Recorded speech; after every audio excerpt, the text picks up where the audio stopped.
What's up, fantasy football fans? This is Mitchell with FF Real Talk, and we're getting started into week 5 now. And for those who had a good dose of watching week 4 and fantasy wise in terms of week 4, I think some of the balance got restored. It went to a little bit of more fantasy normalcy this past week.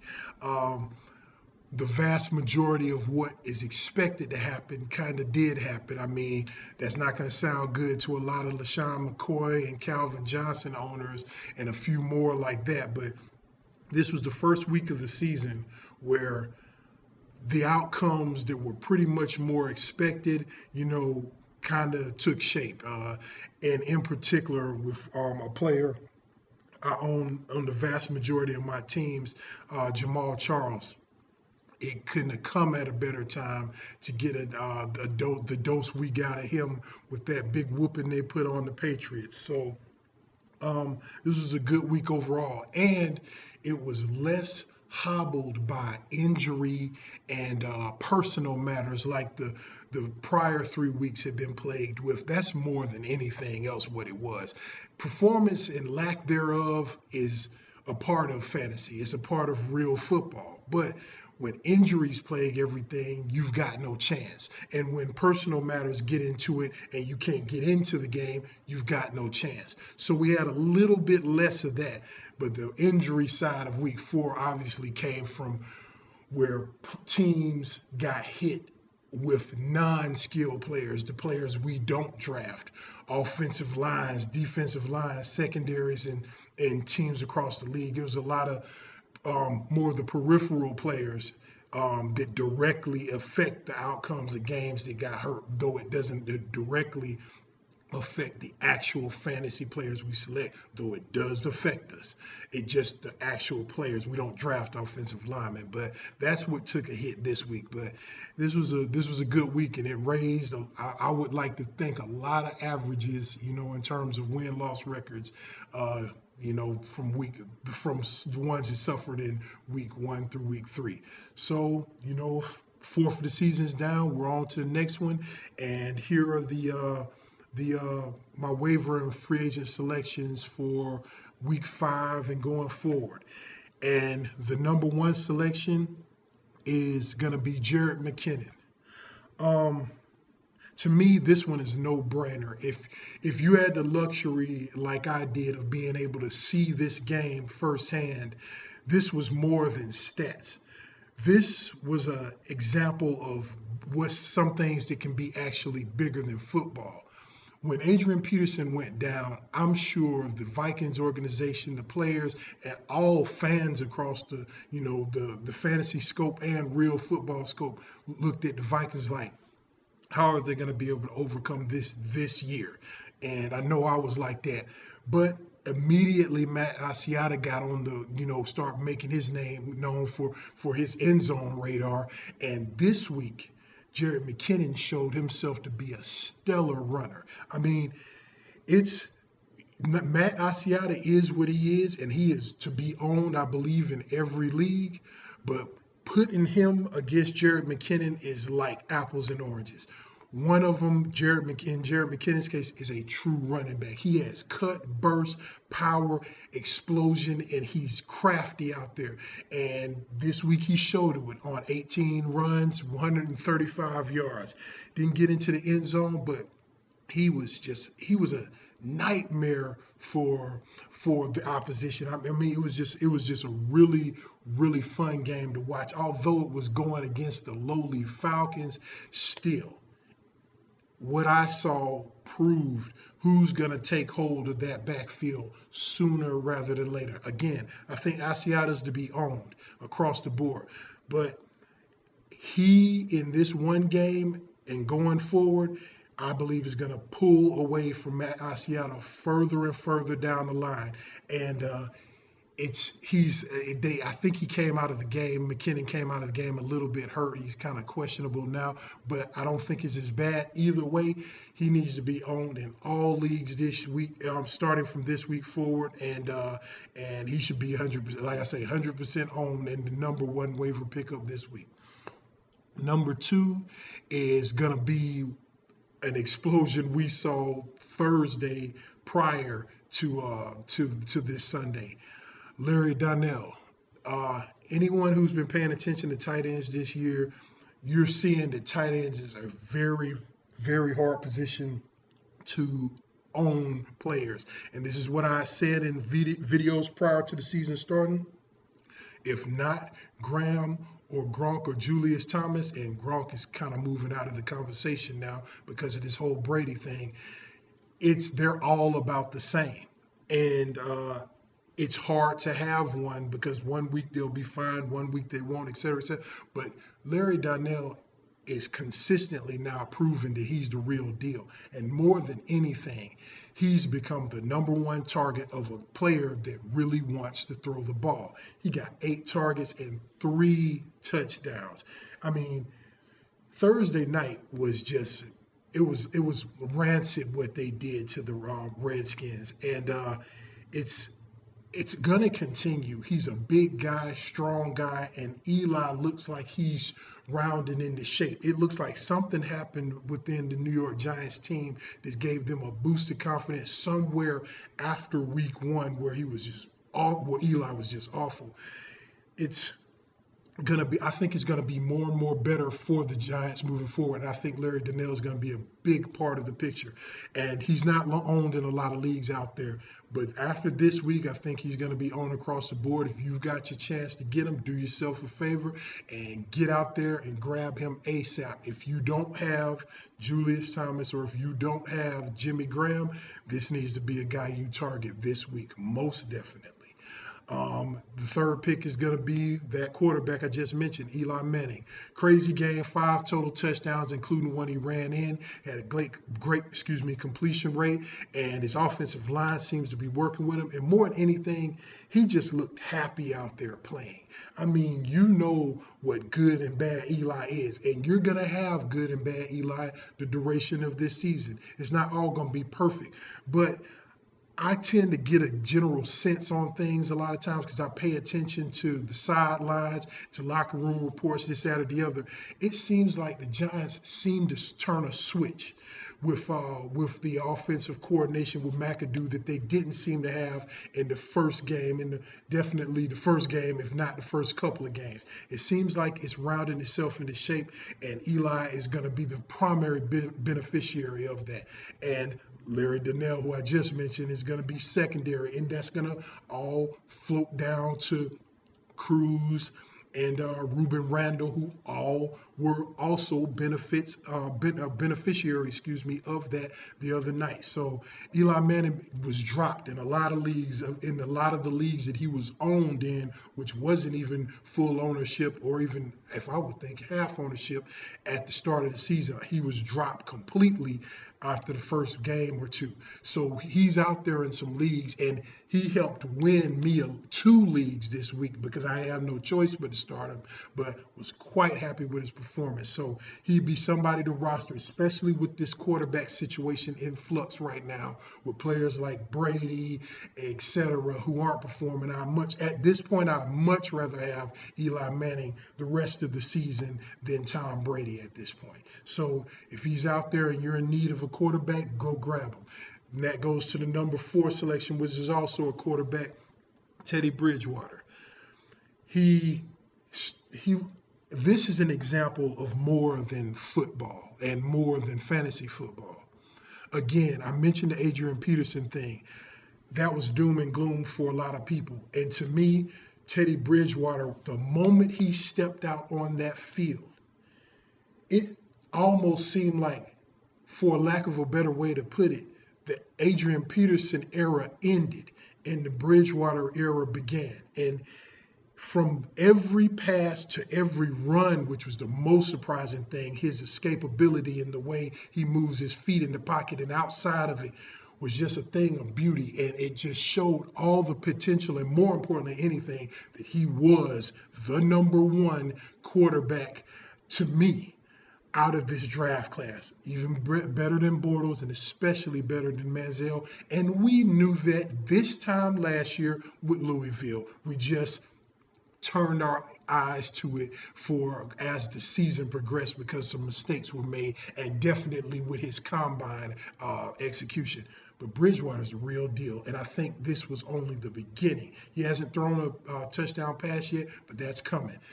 This is the week to grab him. Though he's hurt and we don't know if he's going to play Thursday, this is the time to get him and inject him into lineups, especially in 2 quarterback leagues. It's a great second quarterback to have. And with the buys coming up from now through, this is going to be the bye week squeeze all the way from here to, before 3 weeks before we enter the playoffs or whatever. So he's going to be a good, solid replacement. Like I said, this week I don't know if he plays, but this is a guy you want to add if you need these, quarterback replacements. Like I said, I'd rather have Bridgewater than Brady for the rest of the season going forward. It's not about Brady. It's about the rest of his support. But that's another situation I'm not even going to get into. So, yeah, that's a good grab at number 4. Number 5, Travis Kelce. On Monday Night Football, that embarrassment that happened to the Patriots, what we saw was a firsthand exhibition of what the Travis Kelce talk was all about in the preseason. 8 catches for 93 yards and a touchdown on 9 targets. They are heavily looking for him. Alex Smith is a dump-off quarterback. Anyone who knows Alex Smith knows that. So he's trying to get rid of it short, fast, and not throwing out, airing out long bomb passes. Travis Kelce is the primary target for him, even more so than Dwayne Bowe, and it's going to continue. His talent is good. He's a big target. He's got quick feet. He's agile, and he's got a nose for the end zone. So Travis Kelce, like I said, we got a lot of different tight end deficiencies and problems out there with Niles Paul going down or whatever. If you had him, he's one of the guys you may want to target. I think Larry Donnell is better, but Donnell or Kelce are great additions if you got tight end issues this week. So put in your claim for him. Number 6, Eddie Royal.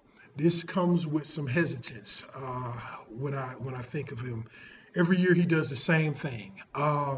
He has a couple of explosive games that make him look like a great piece going forward, and then he just fizzles out. He had one really good year back when he was on the Broncos, and ever since then he's been nothing but a fantasy tease. And though this time he had 2 touchdowns, five for 105 this week, but on the year he's just 236 yards for 4 touchdowns. So he made half of that last week, and he did the same thing last year, and he can completely fall off the cliff, which he's shown to do before. But you can't argue with production, especially when we're getting to that point where heading into week 5, 6, 7, whatever, the waiver wire is becoming extremely thin, noticeably thin. So you're going to have to grab for players like that. And Eddie Royal, Phillip Rivers is airing it out right now. And what we will say, before last year, the 2 years prior,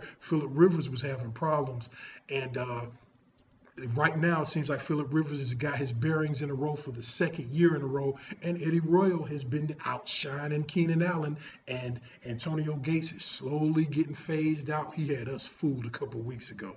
But Eddie Royal looks like he might be, somebody who benefits from this, offensive package that they got going that's full of passes. So, put a claim in for him to just hope that it continues. And that's the best I can say about Eddie Royal. Don't always trust him, but you can't argue with production. Same for the next guy, number 7, Justin Forsett. Last week I told you I'm not a fan of him, never have been a fan of him in any of the teams he's been in. But they're going to have to run the ball in Baltimore. And they really like him for some reason, and they're really running him for some reason.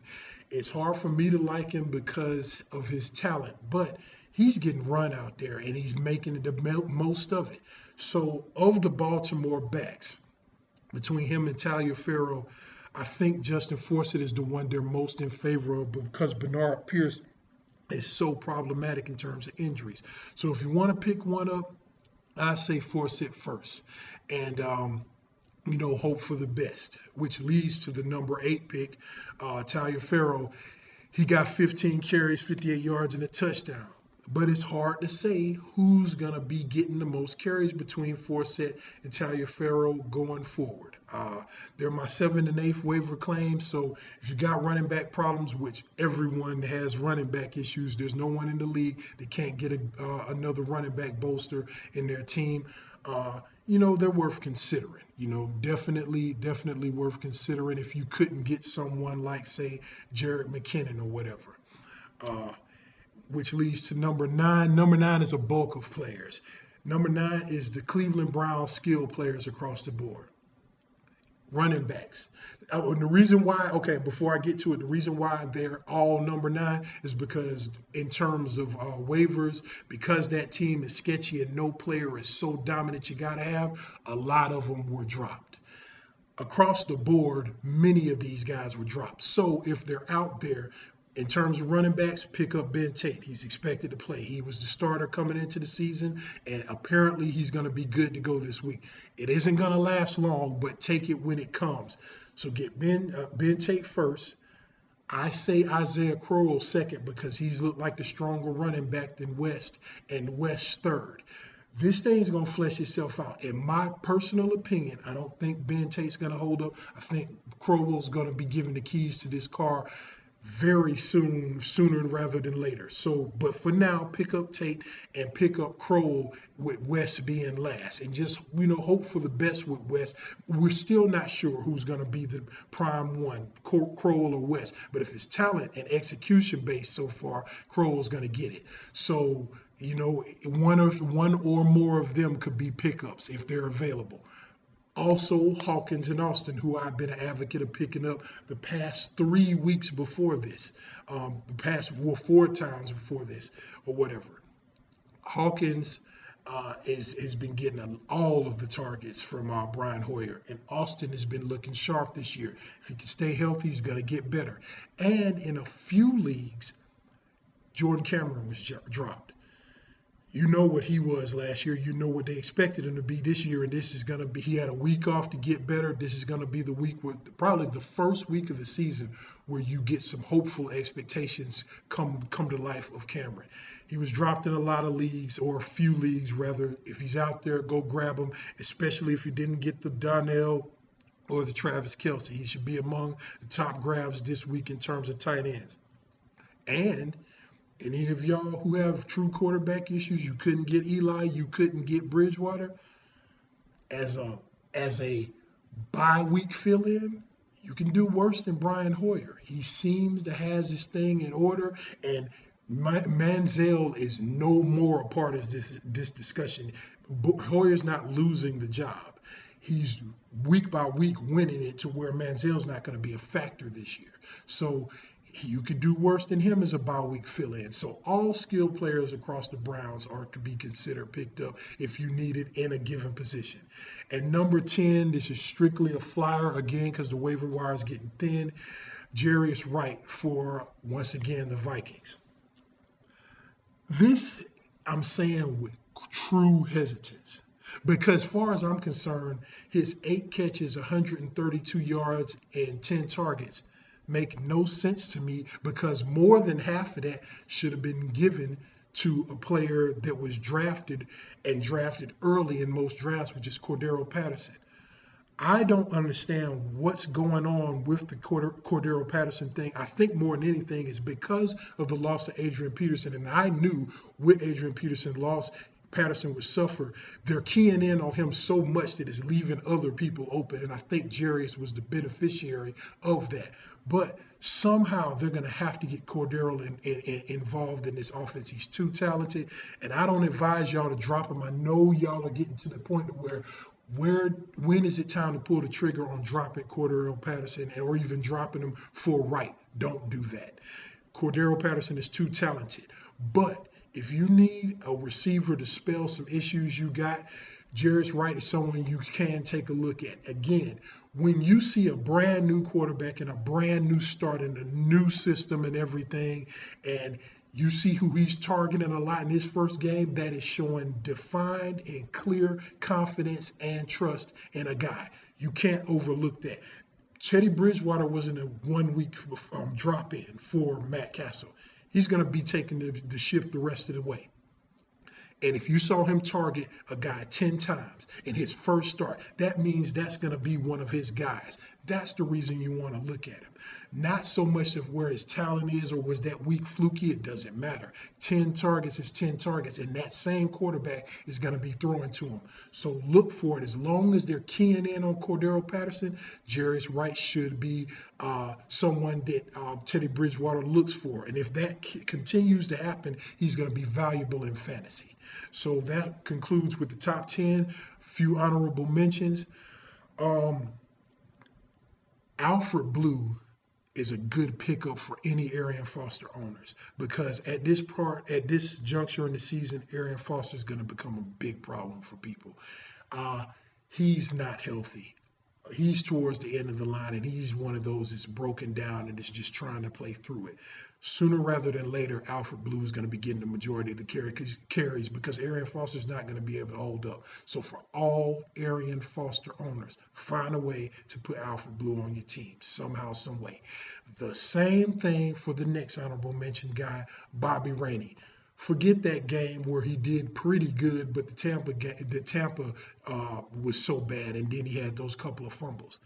Doug Martin, just like Arian Foster, but for different reason, because unlike Arian Foster, who's just hurt, Doug Martin is hurt-ish, and just not good.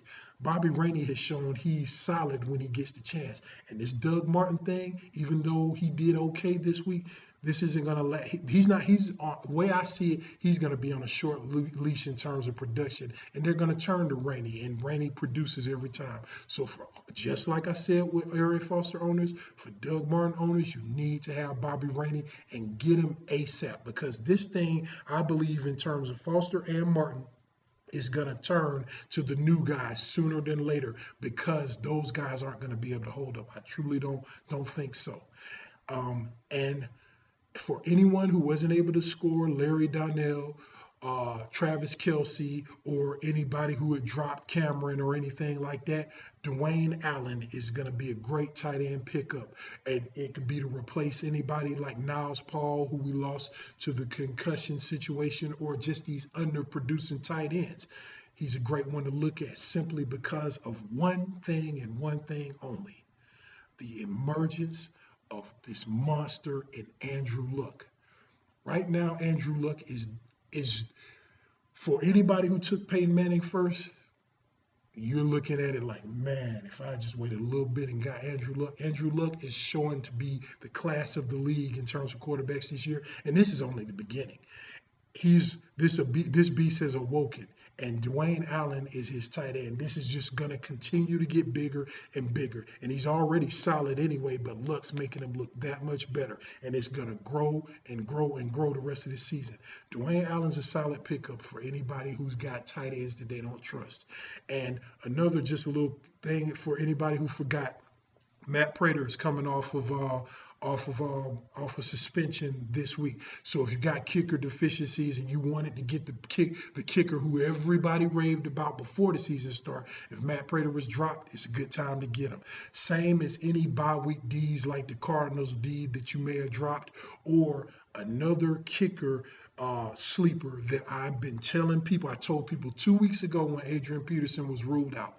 Blair Walsh is a great opportunity kicker right now. With this whole thing where Teddy Bridgewater is getting his feet wet and everything's going the way it is, Blair Walsh is going to be getting a lot of field goal opportunities. You've seen it in the past 2 weeks. He shouldn't be out there on any waivers. So if you got a fair to middling kicker, drop him and pick up Blair Walsh. So yeah, but that concludes this. I hope the fantasy season is going well for you guys so far, or I hope week number 4 installed a bit of confidence in you guys that maybe had thought it was hopeless or was giving up, because I was one of those guys that was thinking, man, the season's not going well. We got a little sense of normalcy coming in this week. Let's hope it continues. And if you got any questions, comment, feel free to comment here. Please subscribe to the page. The more subscribers, the better. And more than anything else, if you want to contact me better, Follow me on Twitter at FF Real Talk. Again, that's on Twitter at FF Real Talk. Ask me start-sit questions, trade questions, etc., etc. And one thing I just want to say before I go. I've been getting a lot of trade questions.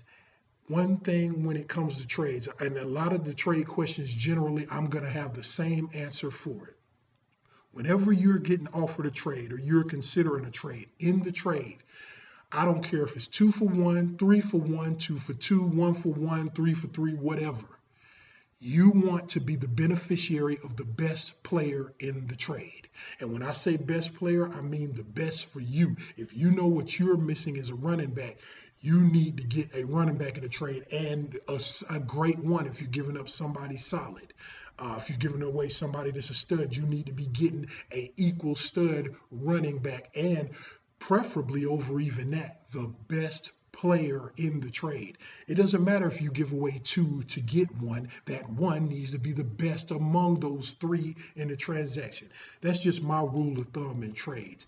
Try to get the best. It's about making your team better. And you don't always get the best player, but my rule of thumb in a trade is I'll give you more to get the best one in that thing. If that sweetens the pot, I'm all for it, especially in a position I need to bolster. So try to remember that. That's one of the things. Feel free to ask me any trades out there, and I'll break it down as I always do on Twitter. But again, that's just one rule of thumb I have.